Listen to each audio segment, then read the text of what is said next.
faktor input. Yang pertama tentang faktor input yang bersaing sempurna. Pasar input yang bersaing sempurna adalah pasar di mana terdapat banyak penjual dan pembeli suatu faktor produksi, seperti tenaga kerja dan bahan baku. Oleh karena itu, tidak satu pun pembeli dan penjual tunggal dapat mempengaruhi harga suatu input tertentu. Sehingga masing-masing penjual dan pembeli adalah penerima harga atau price taker. Dan yang kedua, permintaan input faktor apabila hanya satu input berubah. Seperti halnya dengan kurva permintaan untuk produk yang dihasilkan oleh suatu perusahaan, kurva permintaan untuk faktor input turun ke kanan. Permintaan input pada dasarnya tergantung pada volume produksi dan biaya input dari perusahaan. Oleh karena itu, permintaan atas faktor produksi sering disebut sebagai permintaan yang terkait. Pertanyaan yang muncul, berapa banyak faktor produksi yang akan digunakan oleh suatu perusahaan untuk memproduksi barang yang dibutuhkan oleh masyarakat? Ingat bahwa tujuan perusahaan adalah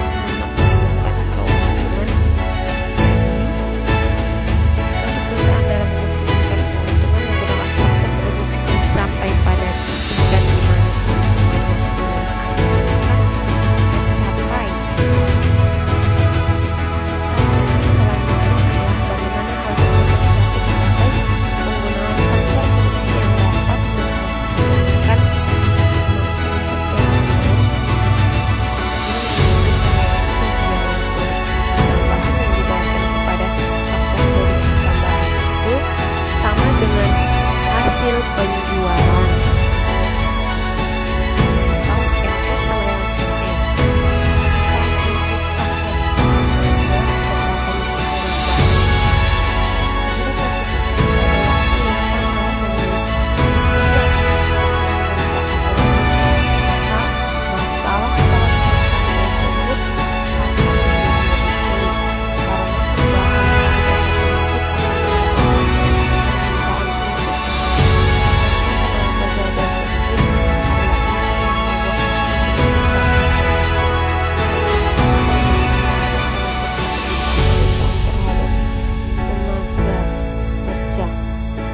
Misalkan upah turun, maka mungkin permintaan akan tenaga kerja akan meningkat walaupun investasi untuk mesin tidak berubah. Namun karena tenaga kerja tidak begitu mahal, maka biaya marginal untuk memproduksi suatu produk akan turun. Konsekuensinya akan menguntungkan apabila perusahaan tersebut dapat meningkatkan outputnya. Dalam kondisi ini, perusahaan mungkin akan menambah investasi dalam mesin untuk menambah kapasitas produksinya. Penambahan pemakaian mesin akan menyebabkan kurva permintaan marginal tenaga kerja bergeser ke kanan, yang pada gilirannya akan meningkatkan permintaan akan tenaga kerja.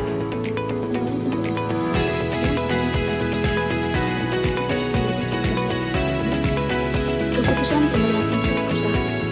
Seorang pembeli yang mempunyai kekuatan politik akan memaksimalkan keuntungannya dari suatu komponen dengan membeli hingga titik di mana nilai marginal sama dengan pengeluaran marginal atau NV sama dengan P. Jadi, bagi suatu perusahaan yang membeli input faktor atau NV benar-benar merupakan nilai dari penerimaan marginal faktor atau MRP tersebut. Jadi, kita peroleh sama dengan dalam kasus pasar faktor bersaing atau MA sama dengan MRP. Kekuatan monopsoni pada dasarnya dapat dimulai dengan cara yang berbeda. Apabila suatu perusahaan membeli komponen yang tidak dibeli oleh satu pun perusahaan lain, maka perusahaan itu akan mungkin menjadi pelaku monopsoni dalam pasar komponen tersebut. Pasar faktor input seperti halnya dengan monopsoni. Penjual input juga dapat memiliki monopoli. Penjual suatu input dapat memiliki kekuatan monopoli seperti halnya ketika suatu perusahaan memiliki hal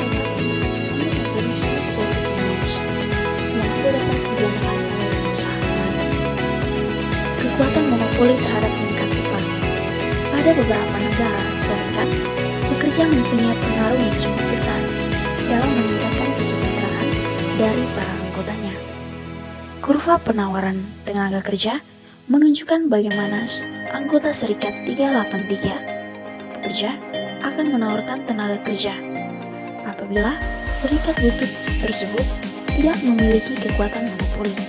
Dalam kasus ini, pasar tenaga kerja adalah bersaing, di mana DL menunjukkan kurva permintaan tenaga kerja, SL menunjukkan kurva penawaran tenaga kerja, dan titik E merupakan titik keseimbangan yang menunjukkan bahwa jumlah pekerja yang dibutuhkan sebesar L dengan upah sebesar W. Apabila serikat bekerja ingin memaksimalkan keuntungan yang diperoleh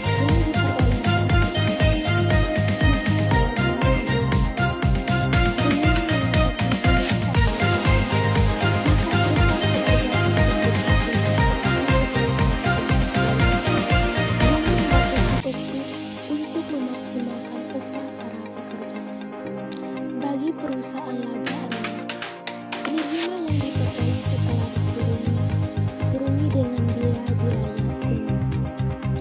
Bagi suatu serikat pekerja yang diperoleh adalah upah yang diperoleh para anggotanya sebagai sebuah yang melebihi dari kunci dari strategi serikat pekerja untuk meningkatkan upah para anggota yang bekerja, maka upah pekerja pada sektor non-serikat buruh.